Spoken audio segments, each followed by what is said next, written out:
of Robert Church and Ida B. Wells and the funeral homes. This is my talk this week at the Pink Palace. It's about that lost black history of century of history, black history in Memphis.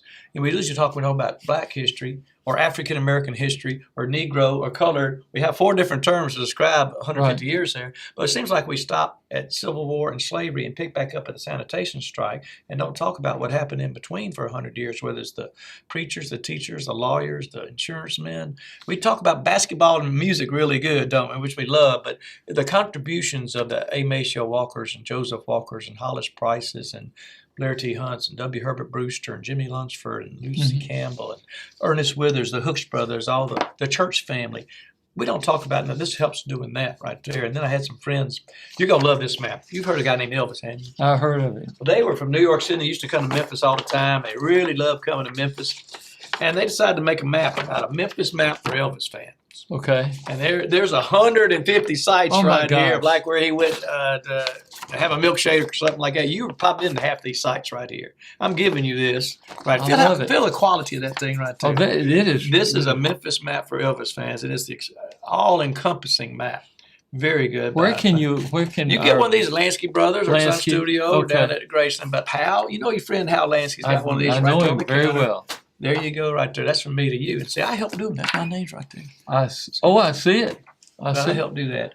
But history in Memphis from all sorts, whether it's manhole covers or music or medicine, it's just so interesting to talk about. I learn something new every day. I'm not a know-it-all.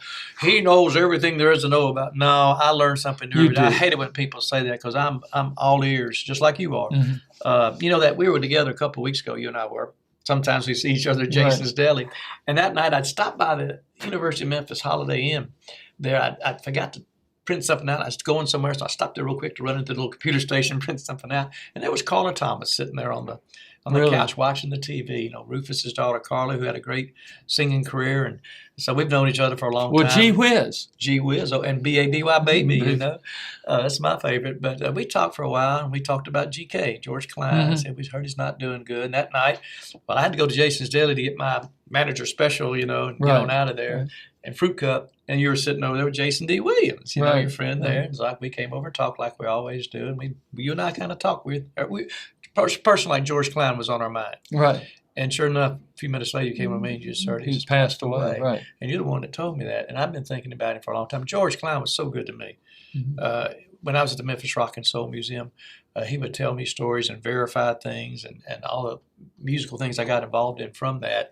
And he was like that with everybody, though. And he's one of those, again, Elvis, he was a friend of Elvis, went to a class president in high school and was with him all those years. But he was at WHBQ, and Dewey was there and had a name. And when I was a kid growing up, I was riding my bike over to Pop Tunes to get the top 40 list. You know, it's now the Baskin You Robbins. did too? Everybody did. We bought those 45s. One time I bought Willy Bully in 1964. And I was in there 30, 40 years later, and it was an ice cream store, it was Baskin Robbins, and Sam the Sham came in. And I told him about me spending 47 cents that day to buy Willy Bully, because I knew him from Rock and Soul, too. And he said, well, you should have bought 5 more, and I might have been number 1, because he was number 2 in the country that year with Willy Bully. Sam is Domingo Samudio. He's so fun. And the favorite. Oh, just a great guy. And but George had those Christmas charity shows, you know, all those years, and you just think of all the friends he had in every walk of life, and the program he did with the library, the Memphis Sounds with GK, and interviewing people, getting the oral histories like you're doing here. Well, that's the most important thing. Have you ever considered writing a book? No, because it'd be one long run-on sentence, wouldn't it? That's okay. No, it's not. It's terrible. Okay. No, what I'm doing, I'm thinking to the future. I'm out thinking you here. Right. I'm getting digitized right now. And this spring, I'm doing a series of 12 lectures at the Pink Palace. Are you recording it? Willie Bearden is recording it and post-producing it. 45-minute shows, 12 different topics. That's going to the library for free access forever and ever, anybody to get. And then we're going to do another round later on this year. And then the Downtown Memphis Commission is going to help me do 10 hours walking around downtown, pointing everything out when the sun gets straight up. Right now, it's at an angle, got its shadows and all that, cold downtown. So we're going to do 10 hours in downtowns. So I'm going to do about 30 hours of me. Okay. Digitized. And if anybody wants to read it, well, somebody can transcribe it, you know. But I think that's the best way to go for the future, because digitization's more, and I'm more animated. You can't get me out of a book No, or a piece of paper. you're right. I got to You're right. animate, I think, and that's what I wanted. I'm too lazy, I guess, to write a book. Well, are they or get gonna, somebody to write a book for they're me. going to put it online, like on YouTube or Vimeo? Yeah, yeah. Or They're going to. It's going to go to the Hooks Library, McWhirter Library, the Shelby County Archive. YouTube it for anybody for free access, and it's my bicentennial gift to Memphis during this bicentennial. We're freezing, just like somebody took pictures on the riverfront in the 1890s of Cotton Row and all the steamboats there, and then somebody did it in 1910. And Don Newman, if you remember Don Newman, Yeah. he had an 80-pound tripod, a 25-pound camera, Right. and an 8 by 10-inch negative. Yeah, right. He Probably was wearing a pulling- suit and tie Yeah, too yeah. out there in that era, and taking those big, or taking the little pictures with the big negatives that you can enlarge, like you said, to arcade restaurant and stuff.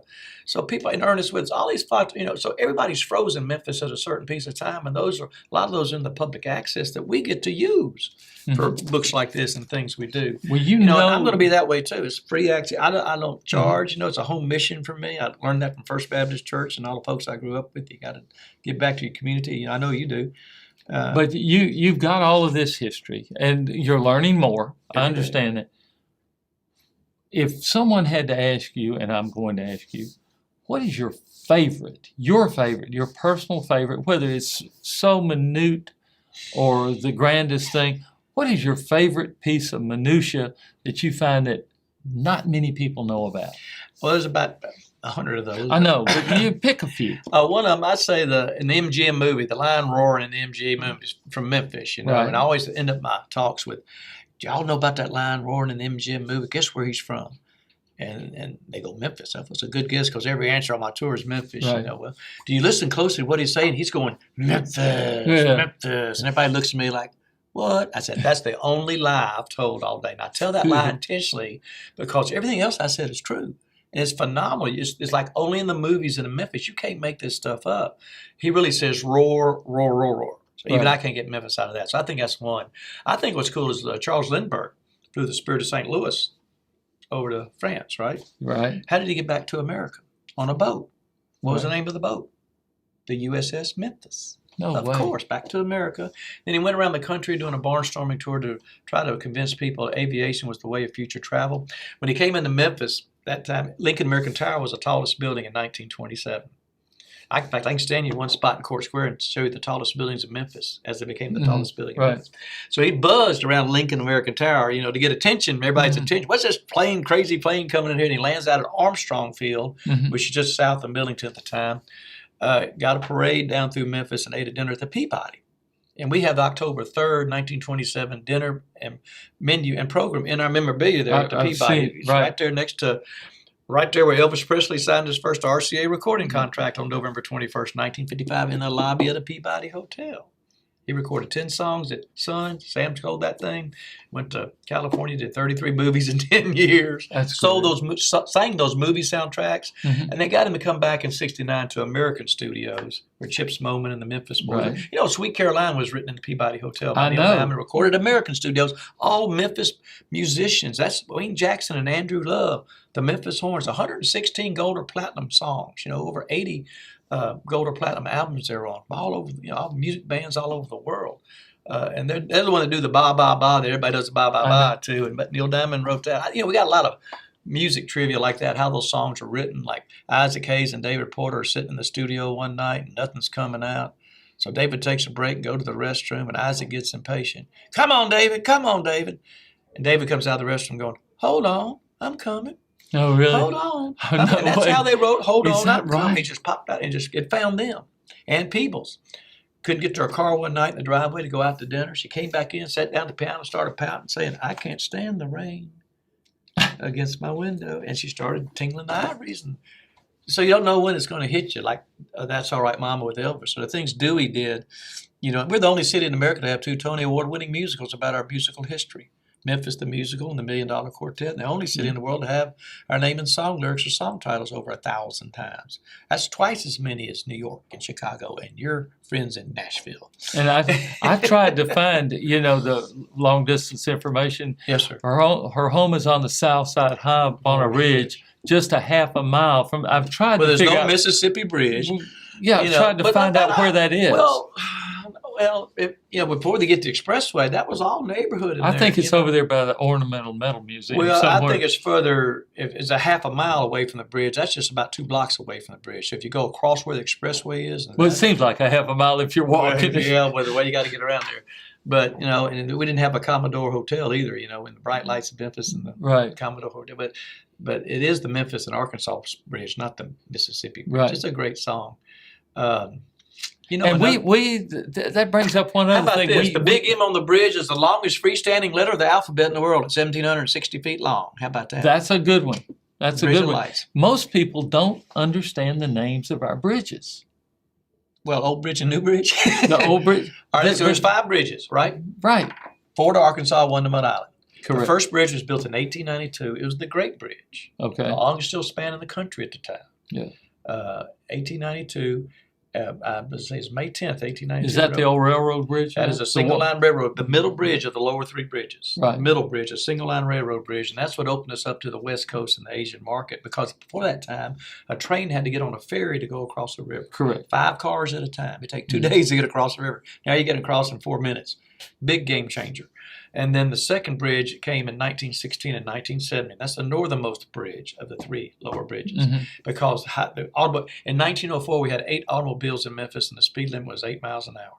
And that's when we designed the parkways, the best streets in the city. By 1910, we had 1,000. By 1913, we had 6,000. By 1920, 19,000. So it went automobile crazy, so we had to have a bridge that had handled automobiles. But trains were getting bigger still. So the Harahan Bridge is the northernmost bridge of the 3 lower bridges, 2 railroad lines, and the cantilever supports in 1917 that connected Highway 70 across the country. Then by World War II, so many automobiles in post-World War II, we had to build a 3rd bridge because that old antiquated bridge was just outgrowing.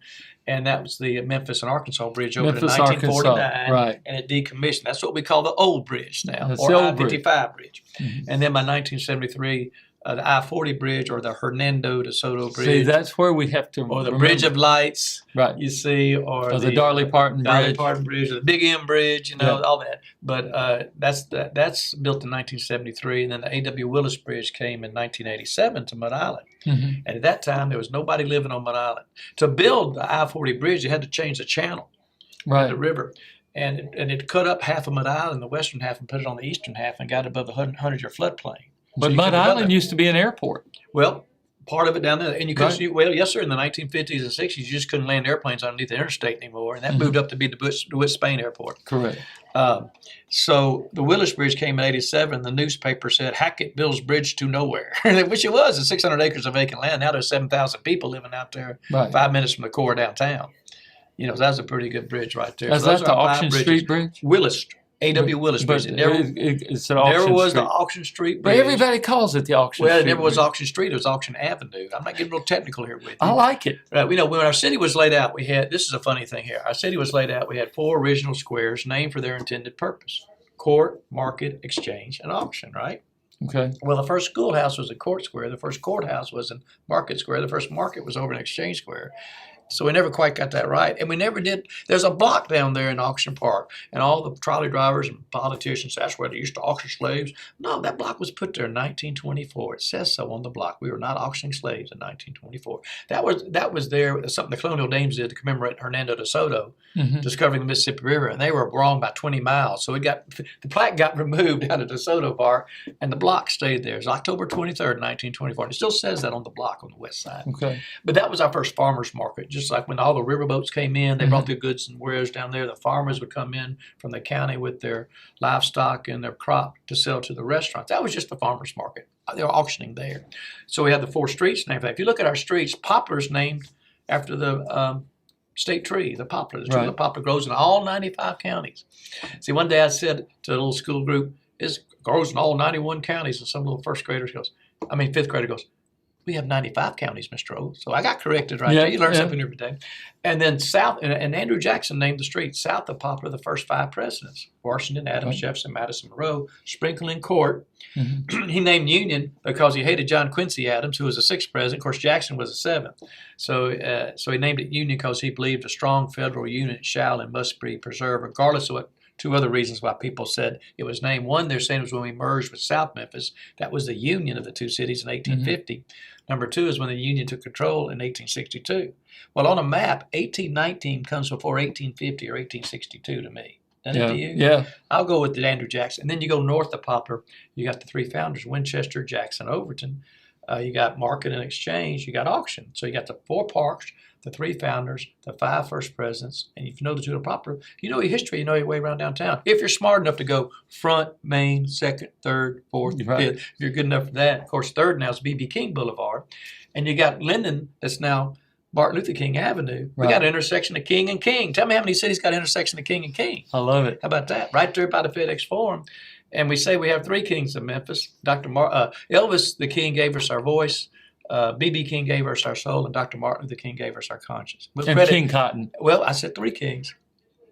Because this is an A.C. Wharton quote. Right. And we always give A.C. the quote. Yeah. And you say King Cotton and Jerry the King Lawler, too. That's right. That's a whole nother subspecies we got to start talking about there. But everybody loves to talk about music. When you start getting to wrestling in Memphis, you can talk for days in wrestling in Memphis. You can. So, well, we really appreciate you taking this much time to help us I'll come understand, back and we do want you to come back. Well, we need to dive into some of these stories about the great discoveries in medicine, or our great music stories, or, you know, in the 19th century we had 400 sawmills. You know, we were the hardwood capital of the world. Well, we were supposed to clear all those trees out. What do? We started planting cotton. So between 1880 and 1920, 70% of the cotton crop was within 200 miles of Memphis. You see, so we're here built on river and agriculture. And we're the mule capital of the world. And then right now, between Memphis and Little Rock, 45% of the rice grows in America over in eastern Arkansas. I know. We're still heavy agricultural dependent. Rivers, railways, roadways, runways, transportation, distribution. And you put one more, rice. Rice now, you yeah. Put and then rice. Hospital and healthcare is number two. And then tourism and hospitality is number three. In the last 25 years, we've exploded with our heritage tourism product. Grayson's the second most visited home in the country. And that's what we need to remember. And the National Civil Rights Museum has expanded, and of course you got Stax now is just a wonderful museum. Sun, you know, there's over 20 museums in downtown Memphis right now. Over 27,000 people live in downtown, and over 110 restaurants. And when you got the FedEx Forum and AutoZone Park, Orpheum, over 100 Broadway shows. This whole month of July is Hamilton. Our golf tournament's going to be one of the top 10 golf tournaments in the world. You see, coming this year. So, you know, we've got a good basketball coach in Memphis State now, too. I used to watch that kid play in junior high. We're ready to the score clock. We're ready to so go. The next couple of years, this town's going to get turned on again like it did 10 years ago. Every 10 or 15 years between Calipari's years or Larry Finch's years or Dana Kirk's years, you know what I mean? We get turned on to basketball. You know, that's fun that you called it Memphis State, because I do too. I graduated from there. Yeah. Still got that diploma. University of Memphis. Yeah, that's right. It's changed name 5 times. It used you know, to when be it was built, the first two buildings Normal. West Tennessee Normal. They had to bring it was outside the city limits for 17 years. They had to bring the product out by that railroad track you don't like. And then in World War II, think about this. We're the only city in America, this is a funny one here, that would build a veterans hospital on a street named Shotwell near the intersection of Dunn. Right. Shotwell and Dunn. Yeah. That's how it got changed to Getwell. And right across Park is Shotwell. is Shotwell. That was a again. landowner. Yeah. All those are named for landowners. That's Yeah. legit. People don't believe that. It was 44,000 wounded World War II soldiers coming by train from the West Coast Right. to the ambulances. That hospital was built there because of the location of the train line and Right. easy access. 165 buildings, 11 miles of hallways. Mhm. And I found a 1944 Christmas menu, and it's turkey and dressing and all the trimmings. And for dessert, they had pecan ball, chocolate pie, and cigarettes. Cigarettes was a dessert That's on right. the menu. In World War II, you see all those Absolutely. movies. And but the largest general hospital in the country, we had a huge World War II presence here because of Crump, McKellar, and Chandler getting it here from the Defense Depot and the Millington Naval Air Station and Second Army Air Corps. We had a TNT plant out making TNT out there in Millington, the Exactly. big stacks. You know, Exactly. Chickasaw Ordnance. It was no smoking on at work. No And cigarettes. it would blow up every so Well, often. I remember that. Pace. Now, you went to East High School, right? East High Mustang, then Okay, became a awesome. Central Warrior. Oh, my goodness. Now, East opened in like 1948 or something like I wasn't there about that. that. Oh, you sure? Yeah, you pretty act sure. like Where you've did been you around. go? I went to PDS and then MUS. PDS. I was a spelling champion at PDS in 1964. That upset a lot of people. It was a shocker, let's put it that way. Yeah. I wasn't a good student. I talked too much, is what they said, and then ended up being an all-state basketball player in the U.S. Well, we're talking Coach now. Peters, and had a great. We won his 100th game that year. He won over 1,000 in his career. Just a great career there. So I've been very fortunate. My parents raised me in First Baptist Church in East Memphis. My father was Dr. L.C. Ogle. Mhm. Of course, he passed when he was 51 in 1969. I still have women to this day. Listen to this story. Come tell me, Daddy had the best bedside manner. And the other day I was at a place, and this lady comes up to me, your daddy delivered my children. And that's a long time ago. Right. And he took in Dr. Ballinger. yes, sir. And Yes. listen, and she said, well, guess what? I said, what? Because they always want to tell you something. He had the best bedside manner. I said, okay. But he didn't know I was going to have twins. I said, well, did you? And she said, no. Well, how'd you expect him to know? He says, that's okay. He only charged me for one. So I just love hearing these stories from people like that, And then Dr. Bill Ogle, my uncle, he the was neurosurgeon, the neurosurgeon. and Evelyn, the pediatrician, and Evelyn. EEG work and all that stuff. I remember Evelyn. Dr. Hal James. Hal P. James. I'm looking for my Hal Pearson James wastebasket here and stool. That when you moved into his office, right? I moved into his office. You kicked him out.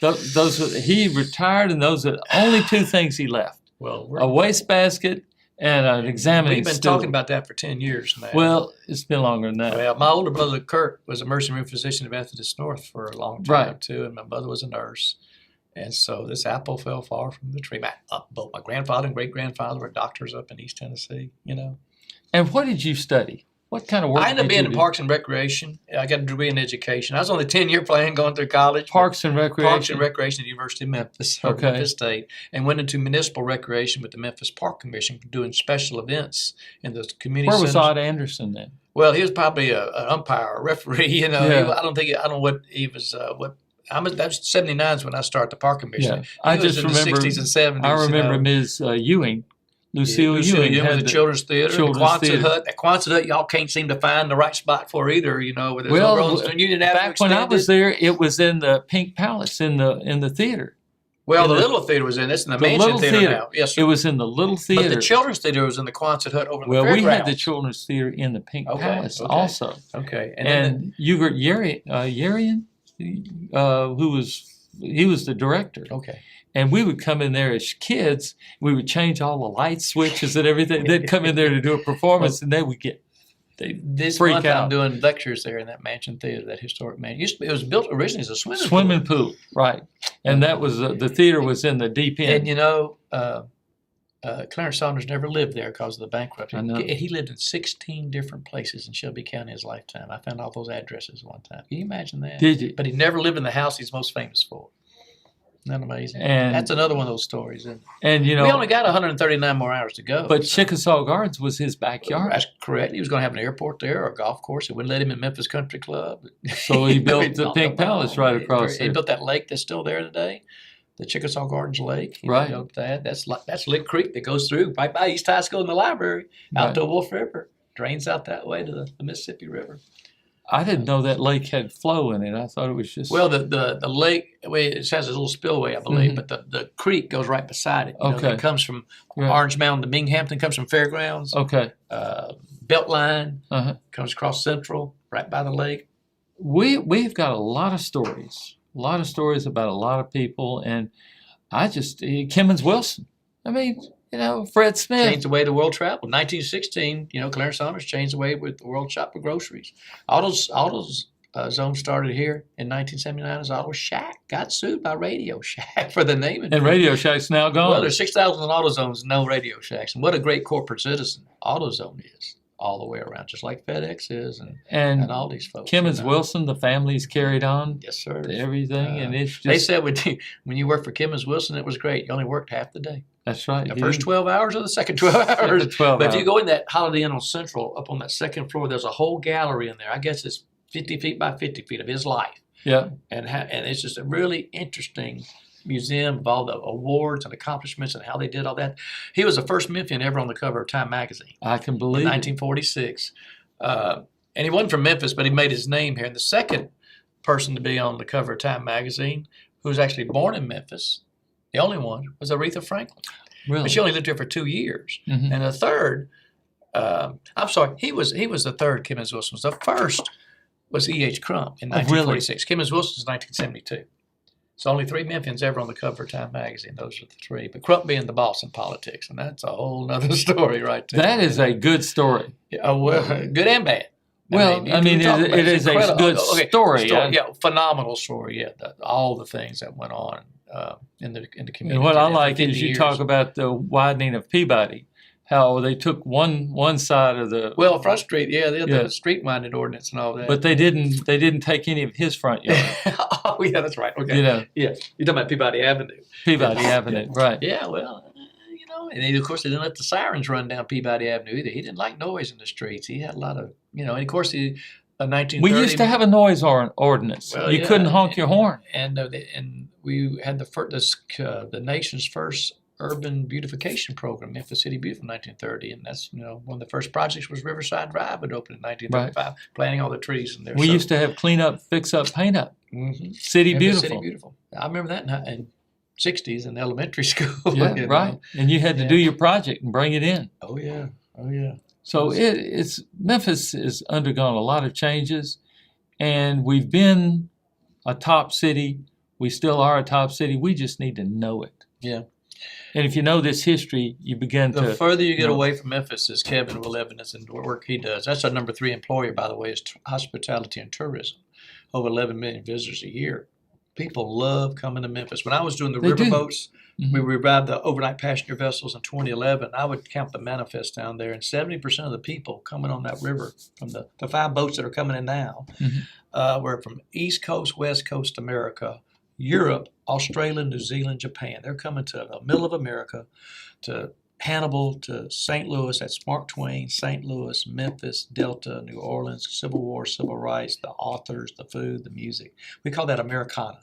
Right. And there's only one river in America. It's the lower Mississippi River. That's the king of the rivers. There's 250 tributaries to it too, but in Ohio and upper Mississippi and all this stuff. But that is the king of the rivers. That's where people come. And the supply and demand keeps those prices high. But there's 25,000 people coming in and out of Memphis annually now. That's a $42 million economic impact when you look at hotel room nights, restaurants, Ubers, cabs, buses, product going on the boat. When American Queen comes in, sometimes they'll get 1,000 boxes of groceries and supplies, and 5 to 10,000 gallons of fuel come up by bars to pump. That's 5 or 10,000 gallons, not 20 like you get. Think of that economic impact and the transfers in and out. It's just amazing what's going on all over the world. We have a view from downtown across the river that very few cities have because it floods over there in Arkansas. Intentional floodplain So we for 5 have miles. we have a view of a natural. Beautiful flat. But over sunset. in St. Louis, you have St. Louis, East St. Louis, and New you're Orleans, seeing all another city. industrial. Yeah. And another thing, the local riverboat company's been there since 1955. Captain Tom Mingley, and